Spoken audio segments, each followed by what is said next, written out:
welcome. Glad you're here. This month, our country celebrates the history of what? Black History Month, yeah. We come into the school, I came in yesterday, and they have these little flyers on every locker of someone different to celebrate and recognize. And there's someone in the locker over there that I was reading about this week, Booker T. Washington, a very famous speaker, leader that came out of slavery. He was born as a slave and was rescued, and then he became a leader of trying to redeem and restore our country through a very, very difficult situation. He eventually became president of the Tuskegee Institute, which I think now is the University of Tuskegee, right? And he was the president there. And he was in Alabama, working in a very segregated area, and he was leading, strong, intelligent, smart man leading there. And one day he was walking through the town, and this wealthy white woman saw him, and she said to him, "Hey, do you want to earn a few dollars? Maybe you could come and chop some wood for me." Here's this man who has already come out of so much struggle, come out of slavery, now is the founding or the leading president of this institute that is trying to raise up black young men and women to be able to live in the new freedom and be able to for the whole world to recognize that they are sacred, made in the image of God, right? So what do you think was his response? Like cuss her out or no? What he did was he's like, "Sure, I got a few minutes." So he goes and he cuts this woman some wood, and he rolls up his sleeves and does this very small job, right? Well, while he's bringing the wood in, one of the woman's sisters recognizes him, and she's so embarrassed. And so after he leaves, she tells her sister, "You know who that is? That's Booker T. Washington. Like, he's the president of the university." And so she was so embarrassed, she went right away to his office and she apologized and said, "Hey, I'm so sorry. I didn't know who you were." All that stuff aside, I think his heart, he says, "It's all right. Occasionally I enjoy a little manual labor. Besides, it's always nice to do something for a friend." And as I was reading about this, I thought, what humility from a man who has taken so much to then just serve in humility. You know, we've been talking through a series called Make Room, which is all about making space in our lives for God to fill and do something in our lives. And I was drawn to humility this week as maybe the last piece of the puzzle of what would keep you from experiencing the fullness of God. You know, humility is the ability to not think too highly of yourself. Say it again. The ability to not think too highly of yourself. You know, how many of you would have responded like Booker T. Washington in those circumstances? How many respond that way when someone does something in traffic you don't like? You're like, immediately it's their fault. You have some hand gestures, you know, you're speaking sign language all of a sudden. Yeah, when they cut you off. You immediately are always in the right. I think that's always hilarious. Like, you're always in the right. It was not your fault. But humility, man, to be able to say, "Okay, thank you. Maybe I was wrong. Maybe this is a chance for me to serve someone."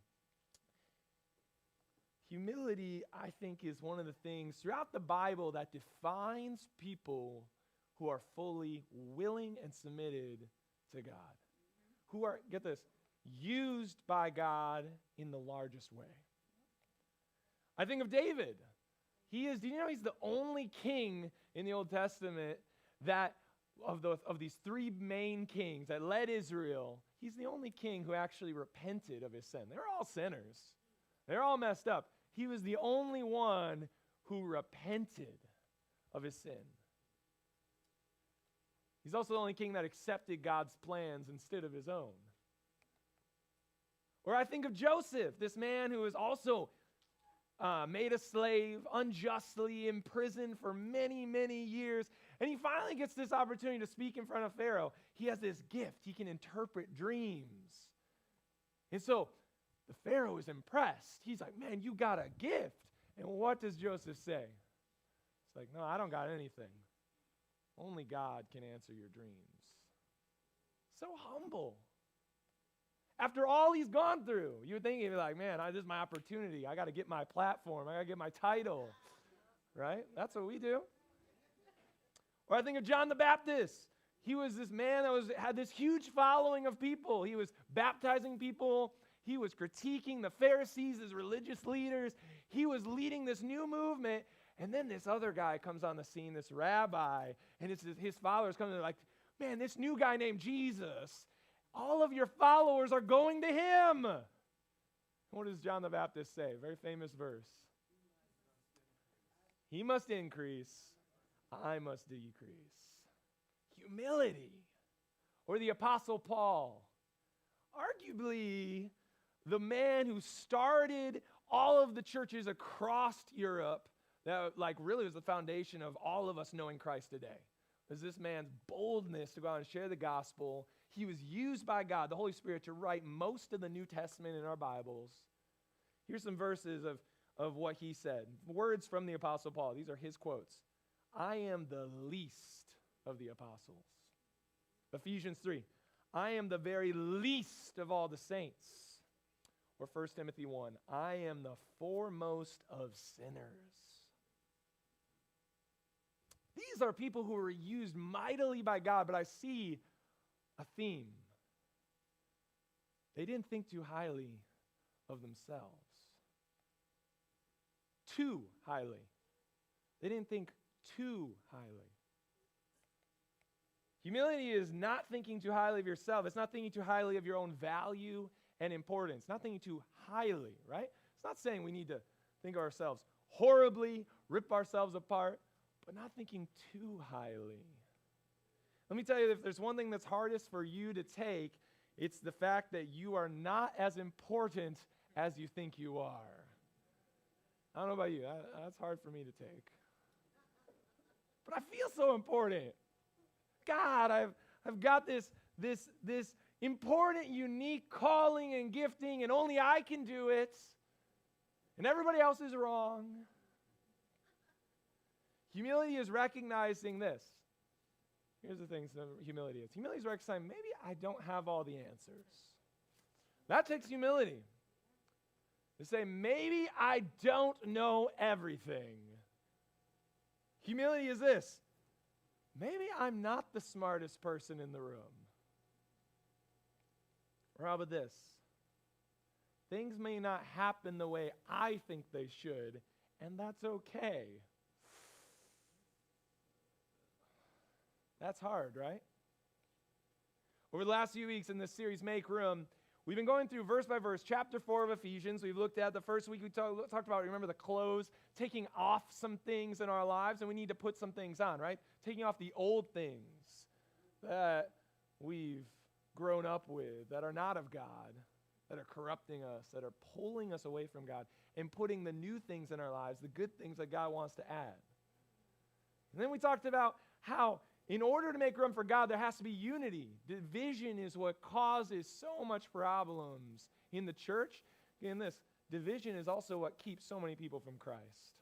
You know, the number one reason why people say, I like Jesus, but I don't know about his church. This church is so divided. How come they can't just get along? You go and talk with people about Jesus, that's going to be the first question that comes up. We're a bad representation. But unity, that shocks people. When we're united, when we let the Spirit of God unite us. Or how about last week we talked about how the choices you make, where you plant yourself. Remember we talked about having deep roots of spiritual disciplines in your life, of being planted in a community that'll help you thrive, about taking what you learn and not just keeping it in your head, but applying it to your life and letting it flow out into your hands so you actually live it out. We talked about all these things are part of making room for Jesus in your life. And this whole chapter 4 in Ephesians, is this playbook of how you can live out what God calls you to. And chapter 4 ends, and you look at the very next verse in chapter 5. And you didn't know, we have these chapters in the Bible. They were added later, right? The original books of the Bible were just one long letter. Very long. So there wasn't no chapter 4, chapter 5, right? So chapter 4 ends, but right afterwards, this is literally what the Apostle Paul would have written this right afterwards, and he would have said, follow God's example, therefore. Which therefore means because of everything we just learned, right? Because we want to make room by taking off the old, putting on the new. Because of we want to be united as a church that we represent Christ to the world. Because of we want to grow in our faith like that plant has deep roots. Because of all that, follow God's example as dearly loved children and walk in the way of love. Just as Christ loved us and gave himself up for us as a fragrant offering and sacrifice to God. He says, follow God's example, the way of love. This seems to be something that God considers very important. He just gave us all these things, and he says, because of all that, you better do this. We're just talking about all these ways you got to make room in your life if you really want to follow your calling, if you really want to grow in Christ.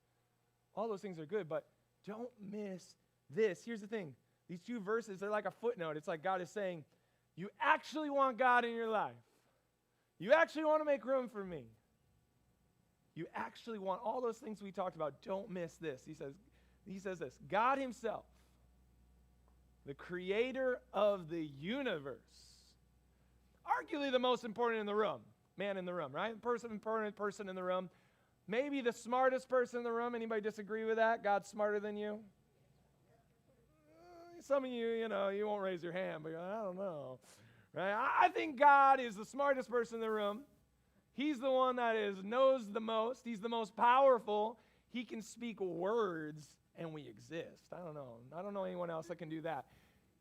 This very God, don't miss this. This is like Booker T. Washington times a billion, right?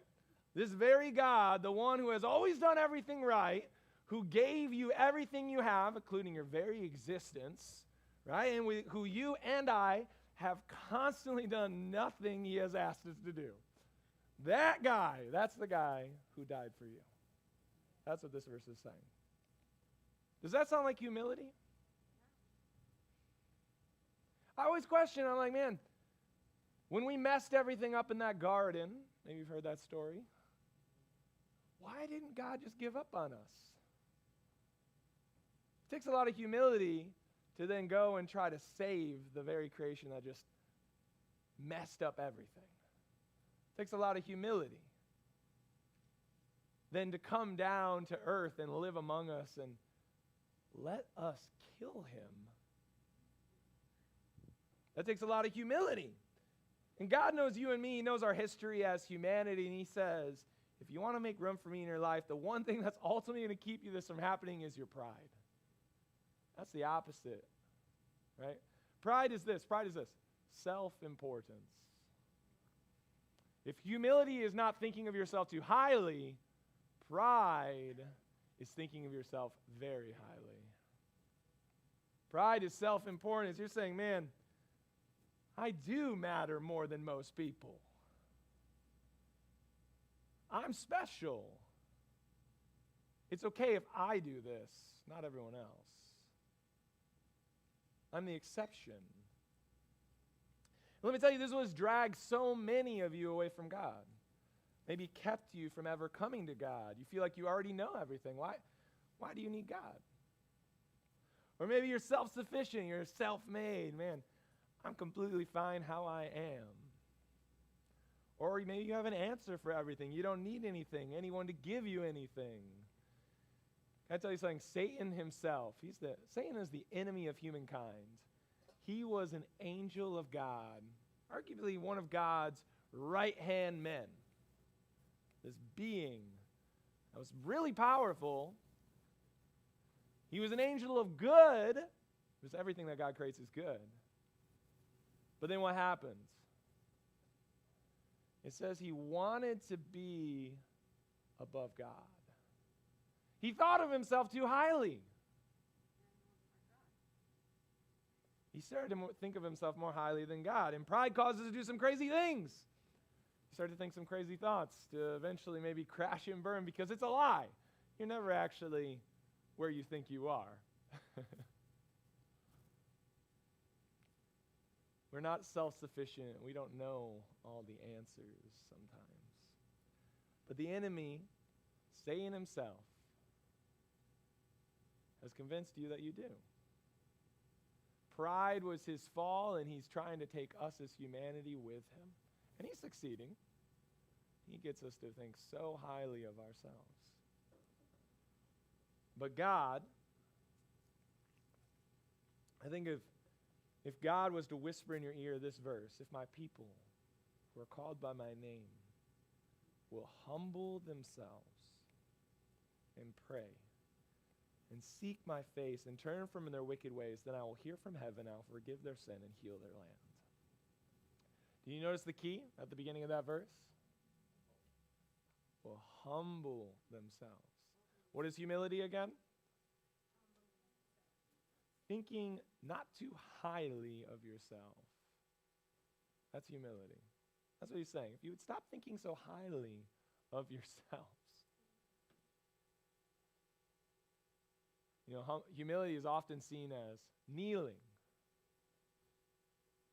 Kneeling before someone else.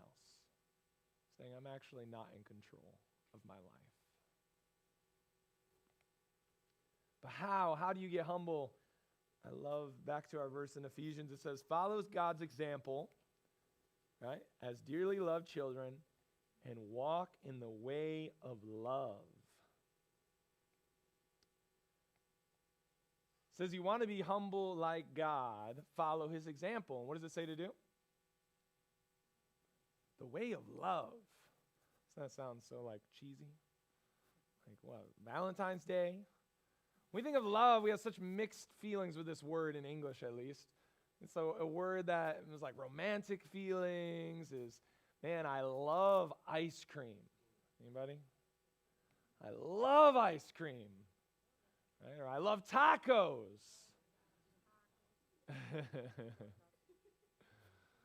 I love fill in the blank, right? So love is a very diverse word, but I don't know if that's the kind of love that God is talking about here, the way of love. I've said this many times. I think love is a misunderstood word because many languages have many different words for different types of love. We use one for everything. We use the word love for everything. So it causes some confusion. But what God is talking about here is not, I think, butterflies in your stomach or how much you like that TV series on Netflix. I think the way of love, he's redefining love in a completely different way for us. If you look at Romans chapter 5, it says this, but God demonstrates his own love for us in this. What is love for God? While we were still sinners, Christ died for us. Think about that. What is the way of love? What does love look like to God? It's serving someone else when, everyone say when. Serving someone else when they don't deserve it. That's what love is for God. That's how God defines love. Does that sound like humility? It takes humility to love someone who doesn't deserve it. Like Booker T. Washington, right? It took some humility to love that woman, even though she was making a whole lot of assumptions. It took humility for Jesus to love us while we were still sinners. Get that? It wasn't when you changed your life or when you started making good choices. When you got a little bit of your life put together, then Jesus died for you. It was while you were a mess. Jesus died on that cross for the very people who were nailing him to the cross. Isn't that just mess with our brains? Because it's so hard for us to humble ourselves to think like that. we think in the method of you hurt me, I'll hurt you. Or at the very least, I'll never talk to you again. But God defines love, and he's saying this: if you really want to make room in your life for me to move in your life, and if you're missing this, nothing's going to happen. He says, you have to have humility to love people who don't deserve it. Jesus says this in Matthew 23, for those who exalt themselves will be humbled, and those who humble themselves will be exalted. God seems to put a high priority on living a life where we don't think too highly of ourselves. I want to show you a few examples just to close out our time together, to challenge you of what I believe God shows us so we can walk in humility. Here's the beautiful thing. Jesus doesn't call you to do something that is impossible for you to do. No. On your own, yes, it's impossible. But Jesus promises to help you. So all these things I'm going to share with you, Jesus wants you to actually put in your life. It's not something that's for the super spiritual people or the people who like have it together or the people who are gifted with humility. I don't have the gift of humility. I have the gift of pride, the gift of anger. No, this is for you. This is for you. Jesus believes you can live this out. Take a look at John 13. John 13, a very famous passage. It's right before Jesus is nailed to the cross, the night before, and he's going to the Passover festival. That was what the Jewish people would have celebrated every year to celebrate the time that God had rescued his people from Egypt out of slavery. So every year they would celebrate the Passover meal. They put during the Passover, they put the blood over the doors so that everyone would avoid the angel of death. And then after that, God led them to freedom. And so every year they would gather together and they'd have a meal to celebrate it. And they'd have bread and wine. And then sounds very similar to what we do with communion, right? We're talking about that this week in our life group about how God took those. Jesus takes those elements at this dinner and he says, hey, from now on, this bread and this wine represent the freedom I'm giving you. In the same way I led my people from Egypt, I'm leading you out of slavery to sin. I'm giving you freedom. That's why we take that together. But it says it was just before the Passover festival. Jesus is going to this dinner with his closest followers. And it says Jesus knew that the hour had come for him to leave this world and go to the Father. Having loved his own who were in the world, he loved them to the end. What was love again? What were we talking about as love? God's definition of love? Loving someone who doesn't deserve it. That's God's definition of love. Loving someone despite whether or not they deserve it. And it says, verse 2, right after this, the evening meal was in progress, and the devil, Satan, the one who had fallen through pride, had already prompted Judas, the son of Simon Iscariot, to do what? To betray Jesus. Maybe you're familiar with this story. One of Jesus' closest friends, someone he had invested in for years, who had followed him, had listened to all his teachings, had served under him, had done ministry with him. He was a friend. It wasn't just like some random student. This was his closest friend. He was in the close circle. And it says, this friend, Judas, was going to betray him. Very next verse. Jesus knew that the Father had put all things under his power, and that he'd come from God and was returning to God. So he got up from the meal, took off his outer clothing, and wrapped a towel around his waist. After that, he poured water into a basin and began to wash his disciples' feet, drying them with the towel that was wrapped around him. So Jesus then literally strips down to a towel and washes his friends' feet. The teacher, the master, the one that was the leader of this group, took the lowest job. And you and I don't think of this as maybe that horrible. You're like, oh man, I wouldn't really want to wash my friend's feet. Sounds kind of weird and gross, right? But in this day and age, it was very important if you had people in your house, because everybody wore sandals. And all the streets were muddy and dirty and full of everything you can imagine. And it was covering their feet. I like this picture. It kind of looks like, I bet it's like all the disciples are like coming in like this. And they're like, oh, no, you're not coming in my house till you wash your feet. So rich people would have some servants or even slaves who was like the lowest position. It was like you started there and moved your way up, right? It was like the foot washer was the worst. Right? You didn't have like afterwards, you didn't go and just like sanitize, right, or something, right? There's no hand sanitizer. You get that all over your hands as you wash their feet, and then you use the towel to dry their feet so that when they come into your house, they don't bring any of that in. Instead, it gets all over your hands. Think about that. That's the lowest position. And who takes that spot? Jesus. For his friends. Which, by the way, you are the same person that Jesus would wash your feet. He washes their feet. He takes the lowest position. He uses the towel wrapped around him to dry their feet. Huge, huge sign of humility. They're all coming in here, and they're just shocked. It's like your boss showing up at your house and be like, brought my cleaning supplies, show me where your toilet is. What? Here to clean your bathroom.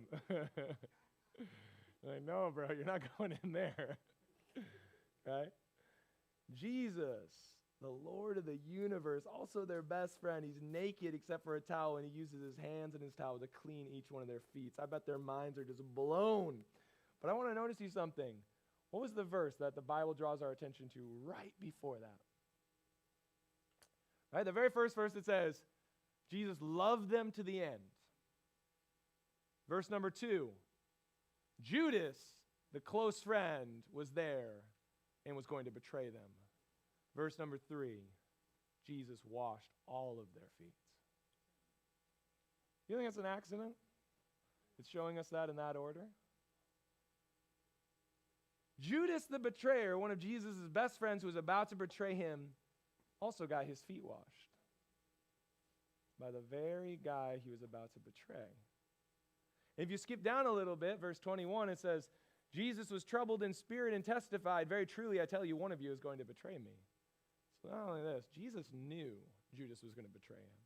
It's not like we as this like omniscient reader get to know, oh, Judas is going to betray you, Jesus. Jesus knew that Judas was going to betray him. And it wasn't like Judas came and walked in the door and he's like, not you, get out. You wash your own feet, you know. Yeah, I know what you're up to. No, he washes Judas's feet too.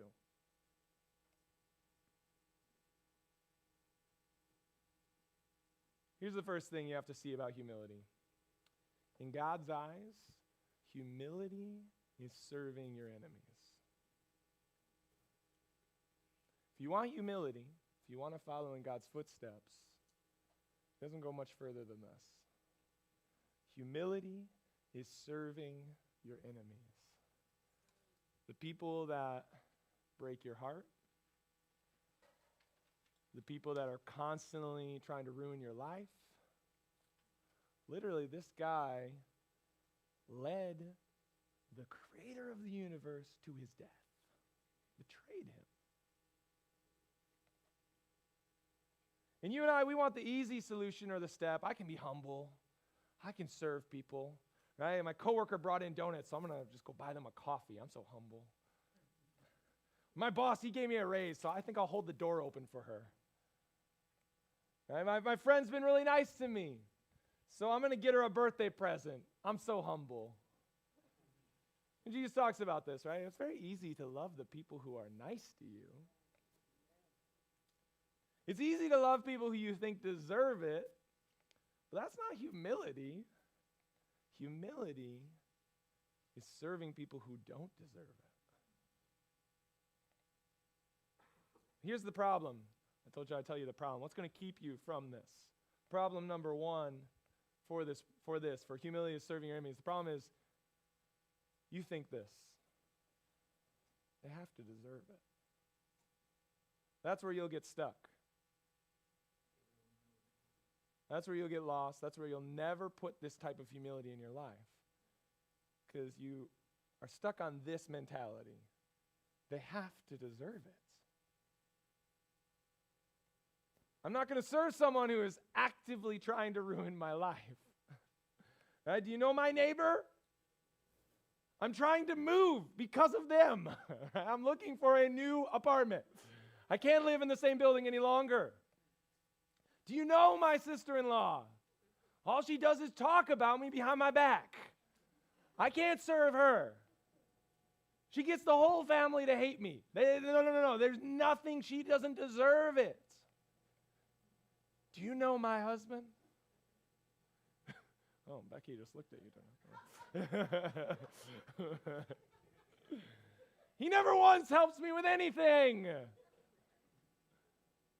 Once he starts helping, then I'll serve him. What does Jesus do with us? While we were still sinners, he died for us. God never said it would be easy, but he also hasn't called you to do something he didn't do himself. That's what I think is so beautiful. He did it for you. This story of him washing feet is just another example of how much he loves those who don't deserve it. Because right away, by the way, that very night, every single one of them is going to betray him. They're going to run away. Judas may have been like the most vocal. Everyone else is like, I'm out. I'll be with you to the end, Jesus. Never mind. All of his close friends disappear, and they don't show up again. Right? Peter's like hiding out, and he even is like vocally, I don't know that guy. I don't know him. I don't know him. Oh. Right? Every single one betrays him. Jesus washed all their feet. If you want to be humble, you have to get rid of this mentality of thinking that someone deserves you to serve them. You have to stop thinking so highly of yourself.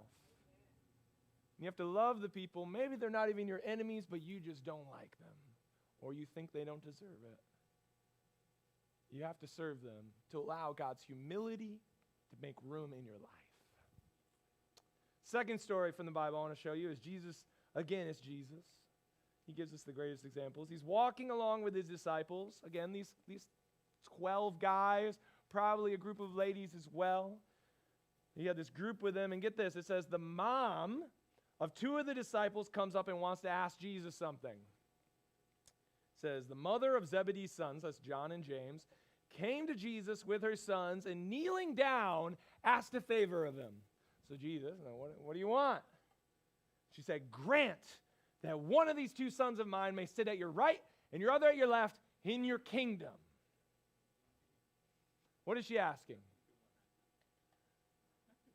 She's asking that for eternity, would you make both of my sons your right-hand people, basically like the princes, right? Like the best spots. That's what that meant, right? Sit at your right and your left. It's like the highest titles. I want my sons to have the highest titles. She's a smart mom, right? She's like going for the gold, right? She believes in the kingdom, clearly, right? She's thinking, clearly this is the Messiah, and there's going to be an eternal kingdom that'll last forever, so I'm going to get my sons in early. I'm going to invest right at the beginning, right? I'm going to get them in the first and the second position, and then I can get the kickbacks, or I don't know. She's like, give these spots to my sons. And Jesus tells her, I won't even read the whole thing, but he's like, basically, these positions are not up for grab, okay? My Father gives them out. I don't know who's going to be there, whatever. All right, but here's where it gets interesting. Right after, when the 10 heard about this, who are the 10?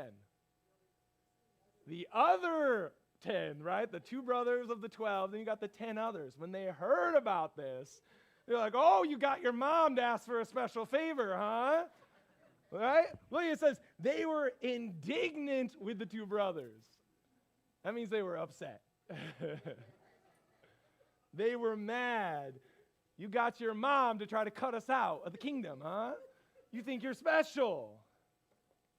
Now check what Jesus says.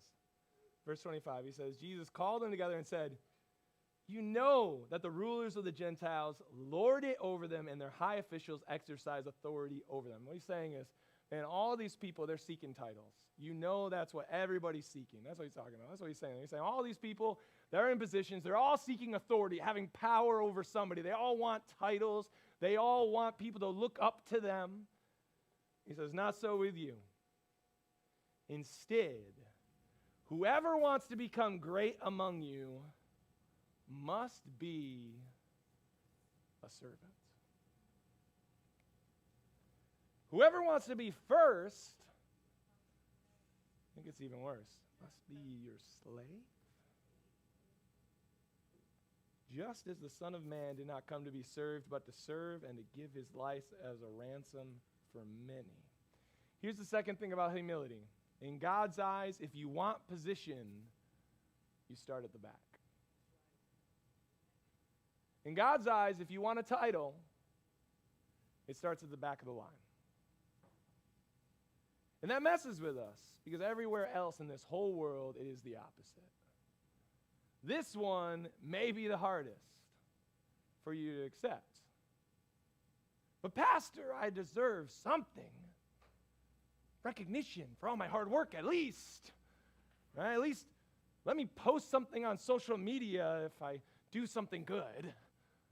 Right? Or, Pastor, you know, I went to school for a long time. People should call me by my title. No disrespect. But people get caught up so much in that. My title, my position. I'm the assistant to the regional manager. You know that. Always looking for some sort of place, spot. Maybe I'm not asking for the front. Maybe I'm not as bold as James and John, but I'm not in the back, though, either. I know some people who should be in the back. See, Jesus doesn't mess around. What does he say? He says, remember, this in regards to getting actual position that matters forever. That's what Mom was asking for, right? She's asking for a title. It's not like some of us are chasing the dumbest titles, right? They will not last at all, but we think they're so important. This is like literally seriously important. It's like forever give my sons these titles. Authority over everything. This is like real stuff. He says, you want them to be great. They have to be servants. You want to be first. If you want the greatest title, live your life like a slave. That's hard for us to hear. It's like, no, I got some pride. But it's the same king. I love how he ends it. What does he say? Son of Man did not come to be served, but to serve and to give his life. Again, Jesus doesn't call us to do something that he is not willing to do himself. Here's the problem. Here's what you're going to get stuck on. The problem is, I think I'm better than other people. That's the problem. That's where you'll get stuck. That's where you can't fulfill this one. If you want to put that next slide up there, Lindsay. You think you're better than other people. That's what's going to hold you back from doing this. Because you may be humble enough to say, okay, I don't deserve first. I know that. Okay, yeah. I'm not Mother Teresa or whatever you do in your mind, right? Right? But I'm not Hitler either, so I'm somewhere in the middle, okay?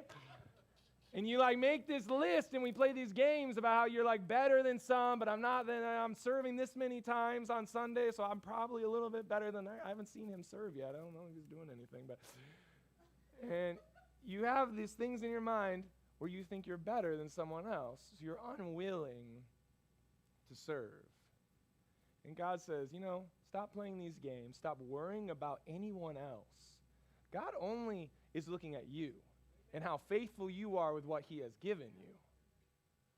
He's saying, you want position in my kingdom, James and John, or your mom, if you get your mom to ask you for it, like, Mom, pray for me. Ask God to give me some blessings, right? Whatever it is, if you want that, start with serving people. Start at the last. Don't think too highly of yourself. The last section I'll look at Again, another section with Jesus. This time he's telling us a story. It's a very interesting story. He says, this is what the kingdom of heaven is like. It's like a landowner who went out early in the morning to hire workers for his vineyard. Right? It's like he went to Home Depot, you know. If ever I go to Home Depot, there's people like, hey, you want some work? I can help you. Come work on your house, you know. People are waiting for work.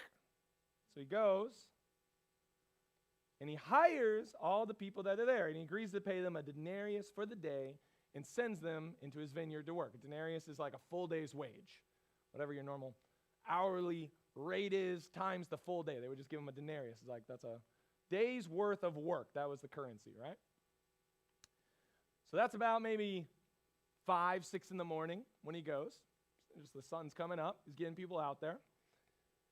About 9 in the morning, he drove by Home Depot again, and he goes out and he saw there's others standing there wanting to work. They're standing in the marketplace doing nothing. He told them, you also go and work in my vineyard, and I'll pay you whatever is right. So apparently they trusted him. They're like, okay, sounds fair enough, let's go. So they went. Again, he goes out about noon, finds more people. About 3 in the afternoon, and did the same thing. Again, like every couple hours, he's finding more people. They're just like, man, no one hired me yet. Oh, come on, I'll pay you what's right. Just come and work. About 5 in the afternoon, this is about probably 12 hours later from the first people, he went out and he found still others standing around. And he asked them, why have you been standing here all day long doing nothing? And he said, no one has hired us. He said to them, you also, go and work in my vineyard. So people start at 6, 9, noon, 3, 5, and then around 6-ish, it starts to get dark. So you have some people who have been working at least 12 whole hours in the Middle Eastern desert, okay? That's some hard work. And then these recent guys, they just started. They probably just got the tools, right? They're like, okay, this is what I'm going to use. And they're getting out there, and the foreman's like, all right, time to come back. Oh, great, perfect. Right? Didn't even do anything. You know anything about that, Dave? People you hire, you're not doing anything all day, right? They all get back, and they all come back to the boss who's going to pay them for their work, right? And it says, when evening came, the owner of the vineyard said to his foreman, call the workers and pay them their wages, beginning with the last ones, so the ones they hired at 5 o'clock. Only been working maybe an hour and going to the first. And the workers who were hired about 5 in the afternoon came, and they each received a denarius. It's the same amount that he said he was going to give, right? It's a whole day's work is given to those people who only worked maybe 30 minutes, an hour. These last people get paid for a whole day. So then, when those who came who were hired first, they expected to receive more, right? Wouldn't you? Like, oh, sweet. But each one of them also received a denarius. And when they received it, they began to grumble against the landowner. This is not, no. These who were hired last worked only 1 hour. And you've made them equal to us, who have borne the burden of the work in the heat of the day. Sounds so poetic. Here's the question for you. Did the boss pay them what he promised? Does it seem fair? I don't think it seems fair. My humanity is saying not fair. Right? I mean, it's easy from the outside, but oh yeah, I already know this story. Yeah, I know what Jesus is going to say. No, like, if you were working this job, you would be upset. You already are upset. You're like, man, my coworker does none of the work. I do it all. How are they getting paid, right? I should get a raise.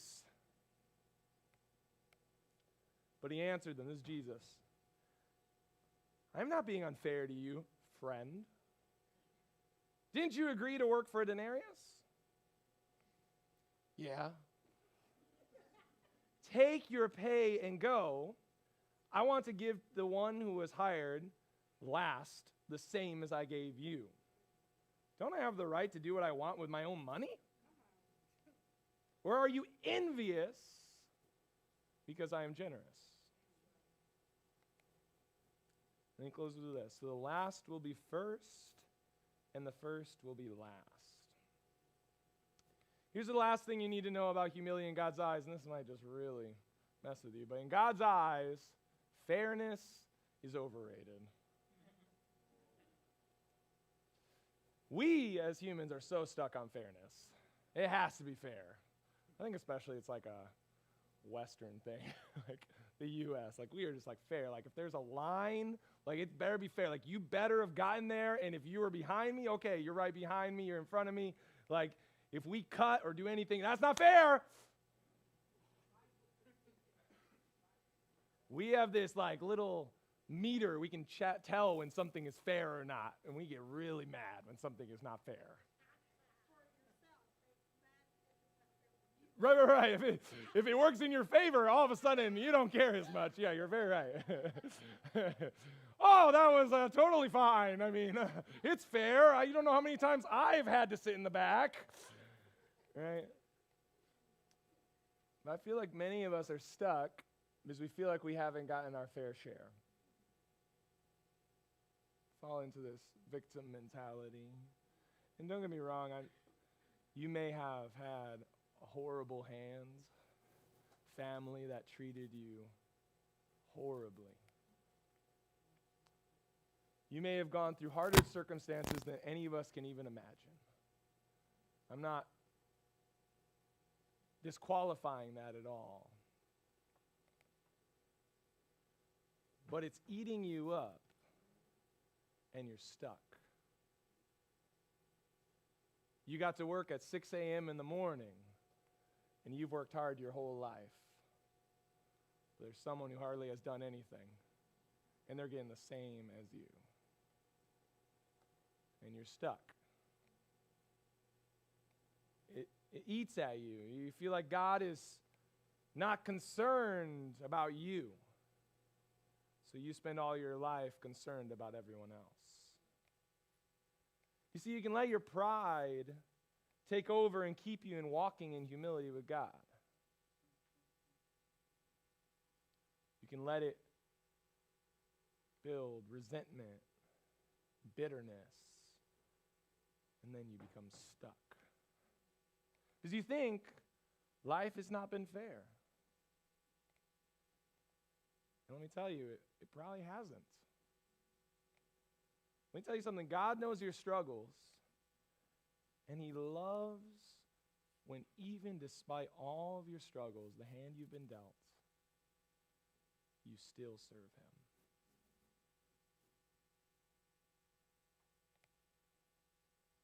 But here's the problem. Here's the mentality that we fall into. Is you compare everything you do to everyone else. And it keeps you from walking with God humbly. I want you to stand with me.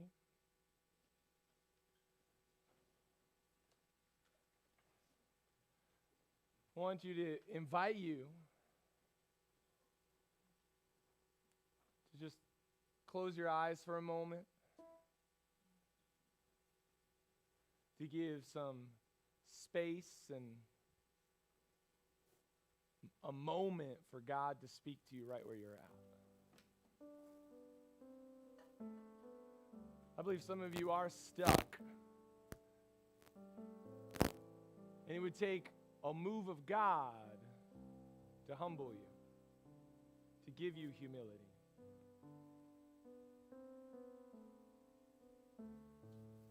I believe God wants to do that in your life this morning. I believe God is bringing maybe something to your mind through one of these stories. A person that you have to forgive and even serve despite what they've done to you. A situation that is not fair, but God is calling you to be faithful despite of it.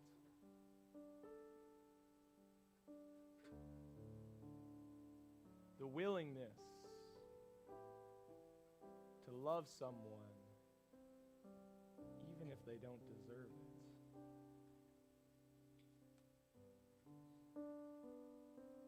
Here's what I'm going to ask you to do. If you're thinking on that,